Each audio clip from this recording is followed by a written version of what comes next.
As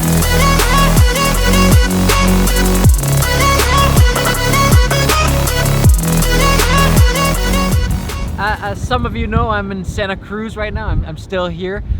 Super cool place, really nice little town. I've never been to Santa Cruz before, but we've been hanging out with the One Wheel guys, repping One Wheel here. I've gotten a lot of hats from different companies, and this is the first hat that I've actually worn. It's kind of my style. Anyways, this place is really cool, but I want you guys to meet someone even cooler.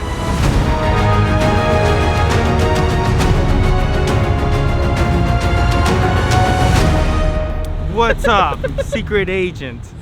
Or just a camera. I shoot video and stuff with camera. Who are you? What do you do? I'm Potato Jet on YouTube, but I'm also a cinematographer, DP. What's your actual name? Your name is not Potato Jet. I can't, I'm a secret agent. I can't tell you guys that. No, Gene Nagata is my name. Yes. All right. I'm really camera shy. I don't know. What am I? That does not show in your videos at all. At all. Matt, counting on you to cut out all the bad parts and make me look really cool. Matt's pretty good at the After Yeah, Effects. So. make me look like Lou Ferrigno just holding this camera. Cool? Counting on you. All right, that's a great segue. So I thought we would talk about why you ended up going with this. This is like a $30,000 package, right? Around there? Yeah, right around there. Once you get it set up, like when you get the brain, you know, you can get them from, you know, this one I think was about 12,500, but you can go all the way up to 60,000. But to get it operational, you have to get a lot more parts. This is the Red Scarlet weapon, or Red Scarlet W. It has the 5K Dragon sensor, and this is one of the lower end ones because I'm cheap. And it was just like right at the spot where I thought it would do the job I needed it to do, but wasn't $85,000 because Reds can get up there very fast. So I did this like 2 years ago where I researched all the cameras and I tried to figure out what camera is best for me. So I thought we would talk about why you ended up with the Red, because I ended up with the Canon C300 Mark II from the projects that I was shooting. So I want to hear why you ended up with the Red and why maybe you should or shouldn't buy a Red. Yeah, that is definitely a thing. Let's talk about the kind of the pros and cons of owning a Red.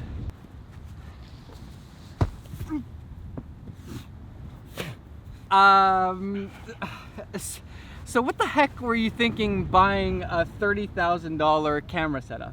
Ooh, good question.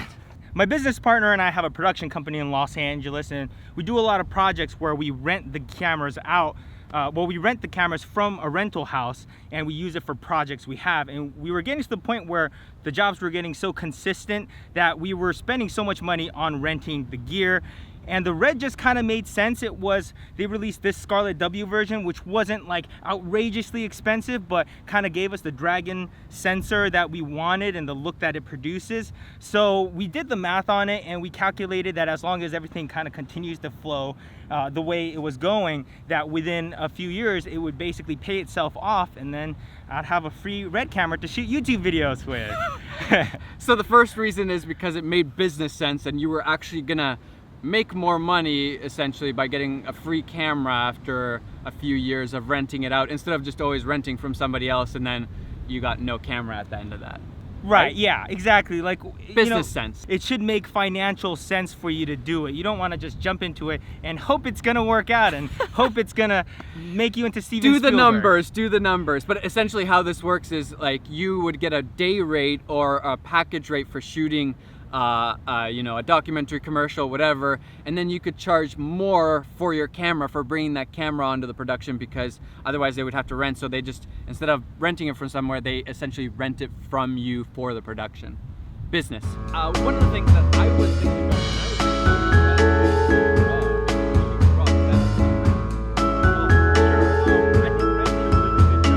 that was the most epic intro for anybody, I think. That was awesome.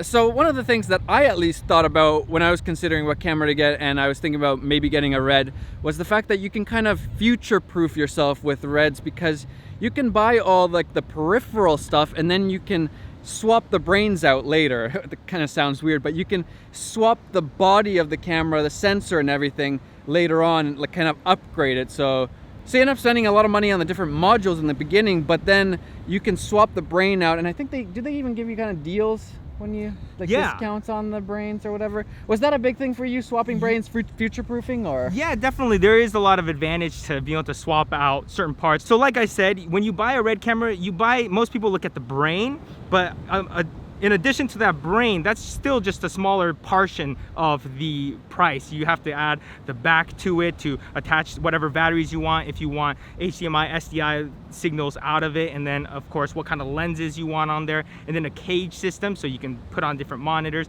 All that stuff is interchangeable with any DSMC2 RED camera. So that's pretty cool because RED puts out a new brain like every 2 weeks. So it is nice being able to just switch them out when the time comes, and they do always have these upgrade packages. So if you do have like let's say a Scarlett W, which is kind of their smaller brain, you can always, they'll make it a little bit easier on you to upgrade to their Epics or their other cameras. So RED kind of allows you to future-proof yourself. It still costs a lot of money to swap the brains, but for example, for my C300, I can't swap the sensors. I'd have to buy a whole new camera if I want to upgrade it. So that's one of the benefits of having a RED. Another thing RED does pretty well is their slow motion. Was that a big factor for you, or? Yeah, I mean, these brains are really powerful, which it's essentially like a small supercomputer in here, so it has the ability to process slow motion pretty well. So this does crank up. You can still shoot in RAW. You choose your compression and then your frame size and frame rate. But there is one big downside, which I didn't even know about until I started shooting with these, is when you go to a high frame rate, a lot of times you have to bring your frame size smaller, and every time you do that, the frame crops in, so it becomes like you start having a crop sensor. So for example, if you wanted to crank this up to a high frame rate, all of a sudden your 25mm lens is all of a sudden like a 50mm. And so yeah, you can get a lot of really good slow motion on the REDs, but then there is that annoying factor of it changes the crop every time you change the frame rate. So that's a little bit annoying. Something to keep in mind. You do get a lot of options with the slow-mo, but a little downside there. How about dynamic range? Was that a big thing for you? Yeah, RED has also a lot of dynamic range in the sensor, which is great, meaning that you can record this bright sun coming into the frame, and yet even if my face is dark and shadowy, like it is now. Yes, like it still evens that out, so you get that latitude. I mean, ideally you get good lighting. Sometimes you can't find that good lighting, so you work with what you got. For example, right here, it's all blown up around your face. This but peasant then your face Canon. yeah. I'm just kidding. Yeah, I love Canons, okay? Please don't hate me. This camera has way more dynamic range than this one right here, and that's going to make it a lot more cinematic. Don't die, don't die. This is how Matti likes to work, everyone's calm. In There's the like danger waves zone. crashing. Okay, I'm what, like, run for what? your life. I just stepped in a puddle. Oh no, you got it really wet. Oh. This foot is completely soaked now. Well, at least it got washed. That's a bonus, I guess. One of the reasons for me, at least, when I was starting to look at these more expensive cameras, is that when you go on a legit commercial shoot or something, you don't really want to show up with a DSLR because you can't build it out. You can't put in a lot of like XLR mics or anything like that. You want to show up on set with a legit video camera, not a photo camera that does video also. What are your thoughts on this, Gene? Yeah, exactly. A DSLR they're great cameras, but they were designed for photography and they were kind of converted over to video. And video requires a lot of hands. Like usually you want somebody manually operating the focus and manually controlling the camera, and one person doing this, one person doing that. So these are meant to be built upon, so there could be one person controlling, certain parts of the camera. And if you had a really small camera, you would need a crew with tiny hands. Exactly, which little isn't tiny so fingers. practical. Exactly. Yeah, I mean, these already come with all the ports you need, so it's kind of a dream. Like if you have the crew to support a bigger production, all of a sudden everyone can just start plugging everything in, and it's already kind of designed for that. So it really does come down to like the ergonomics were designed for a crew setup. But again, also another good thing about this is that RED, they are professional cameras, but you can build them really small like I've done right here, which is why I'm at some random beach, running away, barely dodging waves crashing. Like that's why we're able to do that. I wouldn't be able to do this with a fully rigged out camera. So there's that modularity also with Yeah, that's one of the kind of the problems then when you do have these bigger cameras, is that you do need bigger crews because you need bigger stabilizers and stuff. Just like I talked in my dock gear video a little bit ago. Yeah, it makes things a little bit difficult, but it's really nice that you can pack it down to a nice small size. Again, one of the benefits I think I've read is that you can kind of build it out big or small with the different modules, so that's kind of nice. All right, so you know, those were the reasons why he bought it. I thought we would kind of do a side-by-side with the 1DX and the $30,000 setup, the Red, so you guys can see the difference, if there's any difference. There might not be. There probably will be. All right, show me what you got, man. Okay.